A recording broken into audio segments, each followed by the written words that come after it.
ピンポンダッシュと同じじゃないか。 Halo, selamat datang di video baru ini. Kali ini saya akan menceritakan anime berjudul Urisekai Picnic yang rilis tahun 2021.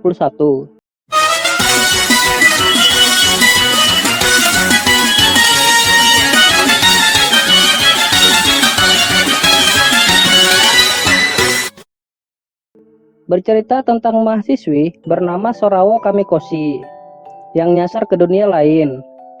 Di sana, ia bertemu dengan Toriko Nishina. Bukan itu juga sih. Mereka juga ketemu sosok putih bergoyang-goyang, yang jika dipandang lama akan membuat pikiran melayang-layang. Sosoknya menghilang saat Toriko melemparkan garam padanya. Di bekas sosok tadi ada kubus kristal. Keduanya lalu pergi dari situ, menuju rumah kosong. Tak berapa lama, ada suara gedoran keras. Sorao berhati-hati mengintip. Ia hanya lihat dunia biru. Toriko pun waspada. Ia keluarkan pistol dan gantian mengintip. Saat ia buka pintunya, ajaibnya di luar sana sudah dunia modern. Mereka berdua lalu bertukar informasi dan pulang ke tempatnya masing-masing. Seminggu berlalu, Toriko datang ke Universitas Sorao. Ia ngajak Sorao untuk balik ke dunia lain lagi, buat berburu kubus cermin. Karena ada orang yang mau membelinya dengan harga yang mahal. Mereka berdua lalu berangkat ke suatu tempat. Toriko mengajaknya memasuki lift dan menekan tombolnya sesuai kode dunia lain. Pada beberapa lantai, ada sosok aneh yang mencoba masuk. Langsung saja pintu liftnya dikunci. Setelah menekan kode lain, mereka pun dibawa ke dunia lain. Lokasinya di atap gedung yang terbengkalai. Setelah turun, Toriko memberikan pistol pada Sorao untuk menjaga diri. Baru aja mereka jalan bentar, mereka dah melihat adanya mayat seorang pria yang matanya seperti ditumbuhi jamur putih. Saat didekati, dari dalam tanah muncul sosok goyang. Toriko langsung lempar garam. Garamnya nggak mempan. Gantian ia tembak, sama juga nggak mempan. Saking takutnya, kaki mereka pun jadi lemas dan tak bisa lari. Sorao lalu memaksa untuk menatap momok goyang tadi agar dapat memahaminya. Semakin lama ia tatap, jamur aneh tumbuh di matanya. Toriko kemudian mencabut jamur aneh itu. Sorao lalu meminta Toriko buat nembak selama ia menatap. Dan momok goyangnya berubah menjadi kubus cermin. Setelah memungut kubus itu, mereka langsung lari terbirit-birit. Saat kembali ke dunia manusia, mata kanan Sorao jadi biru, sedangkan tangan Toriko jadi transparan. Karena keanehan ini, Toriko ngajak Sorao ke tempat peneliti dunia lain. Kawan penelitinya itu bernama Kozakura, yang meneliti dunia lain secara kognitif. Saat diceritakan keanehan tubuh mereka, Kozakura kaget karena mereka dengan berani bersentuhan dengan jenis keempat. Jenis keempat itu adalah sebutan bagi Kozakura untuk penghuni dunia lain. Kozakura dulu punya teman bernama Satsuki. Dia yang mengajak dan mengajari Toriko soal dunia lain. Hingga pada suatu hari mereka kehilangan kabar dan Toriko yakin kalau Satsuki masih ada di dunia lain. Kozakura tak tahu penyembuh tubuh mereka. Toriko lalu memberinya kubus, kemudian mereka pamit. Setelah di luar, ia bagi duit kubus tadi secara rata, lalu ngajak Sorao buat ke dunia lain lagi. Sorao kali ini menolak, karena tubuh mereka masih aneh. Toriko ngebujuk kalau Kozakura nggak tahu keanehan mereka, dan di dunia lain sana pasti ada penjelasannya. Esoknya mereka balik lagi ke dunia lain. Sorao mengajaknya ke arah barat daya untuk mengecek bangunan di sana. Siapa tahu kalau Satsuki masih hidup dan dalam keadaan terluka ia berlindung di sana. Sama kayak semalam, baru jalan bentar mereka dah ketemu manusia yang kali ini menodongkan senjata. Meminta mereka untuk tidak maju karena di depan sana banyak glitch. Dia lalu tunjukkan glitch itu yang ketika dilangkahi akan membunuh orang di atasnya. Menurutnya, glitch itu adalah jebakan alami dari dunia lain. Pria tadi bernama Arabato. Ia tercengang ketika melihat Sorao. Ia sangka Sorao itu istrinya yang bernama Michiko, yang juga hilang di dunia lain. Setelah ia lihat dari dekat, rupanya bukan. Ia pun meminta maaf. Mereka bertiga lalu lanjut menjelajah, hingga Arabato menemukan jejak di hutan. Mereka mengikutinya hingga masuk ke dalam gedung. Di sana, ada sosok wanita berambut panjang setinggi 2 meter yang mengelabui pikiran mereka. Arabato mengira itu istrinya. Ia pun mendekatinya dan lenyap. Sedang Sorao melihat kalau Toriko maju terus.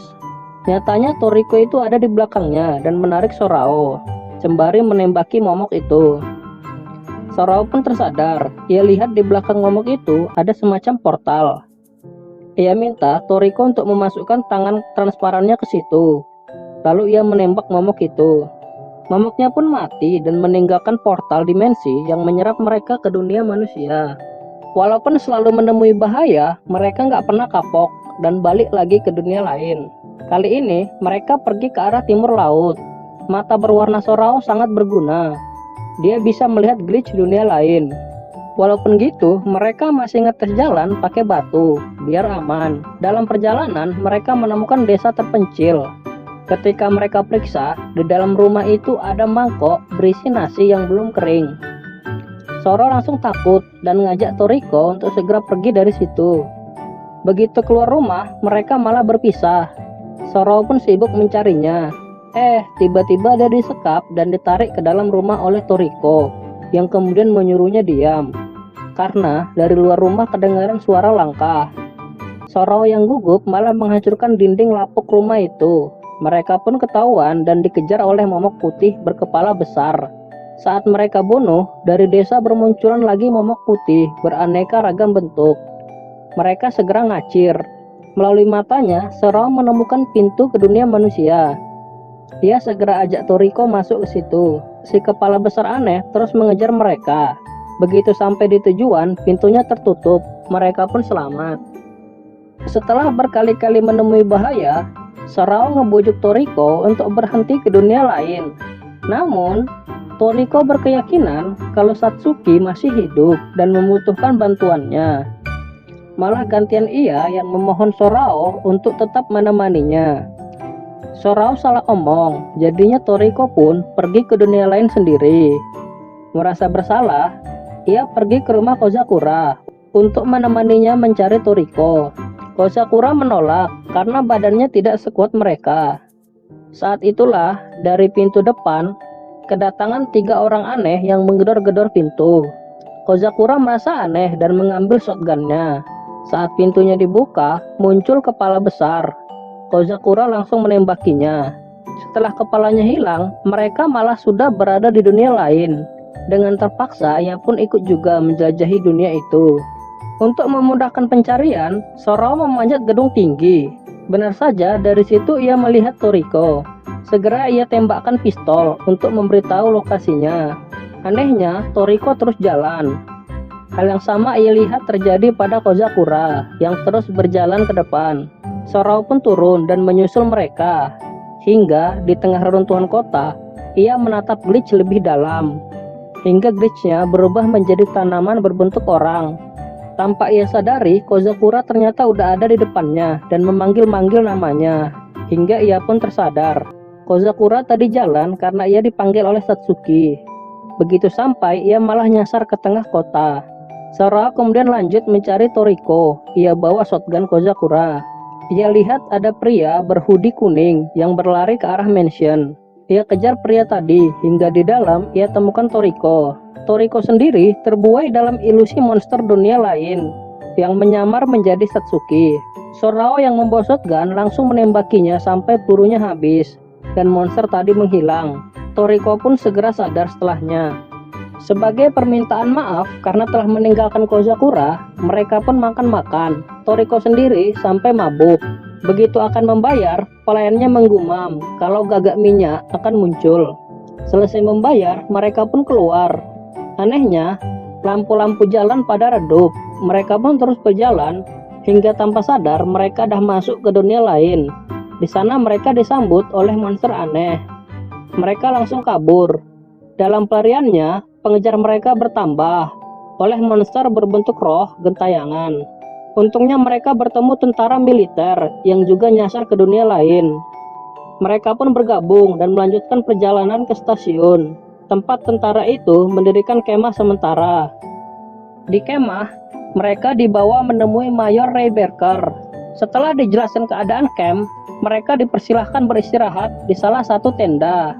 Tentara pengawal juga menyarankan mereka untuk tidak menggunakan HP. Karena penasaran, Toriko iseng dan ngecek HP-nya. Ternyata ada sinyalnya. Sorao lalu menelepon Kozakura. Di tengah pembicaraan mereka, tiba-tiba suaranya berganti menjadi suara orang lain. Sorao kaget dan menjatuhkan HP-nya. Listrik tiba-tiba padam dan tentara di luar bergerak. Ketika listriknya normal kembali, di luar sana, tentaranya sudah bersiaga di posisinya masing-masing. Dari bukit di depan mereka muncul gerombolan roh gentayangan. Para prajurit langsung menembakinya, walaupun tanpa hasil. Dengan matanya, Sorao melihat bahwa di atas roh-roh itu ada monster yang tak terlihat oleh mata biasa. Ia arahkan Toriko untuk menembak monster itu, tapi tak berefek. Ia lalu meminta senjatanya dan menembaknya sendiri. Begitu kena, monsternya mati. Begitupun para roh-roh di bawahnya. Tentaranya bersorak girang, hingga salah seorang dari mereka melihat mata Sorao. Tadi pada saat dia menembak, kontak lensanya lepas, dan para tentara mengira mereka adalah sekomplotan sama monster. Jadinya Sorao dan Toriko lari hingga ke stasiun. Sorao melihat kereta yang akan datang. Dunianya itu saling tindih dengan dunia lain. Ia pun meminta Toriko untuk melepas sarung tangannya dan bersiap menggenggam, lalu merobek apapun saat ia beri aba-aba. Begitu keretanya datang, Sorao menarik Toriko untuk melompat ke depan. Di saat itu juga, tangan Toriko bekerja. Mereka lenyap dan muncul di dalam kereta api yang penuh aura negatif. Begitu tersadar, mereka tak ada di dunia manusia. Tepatnya di taman bermain, di tempat yang tak mereka tahu letaknya di mana.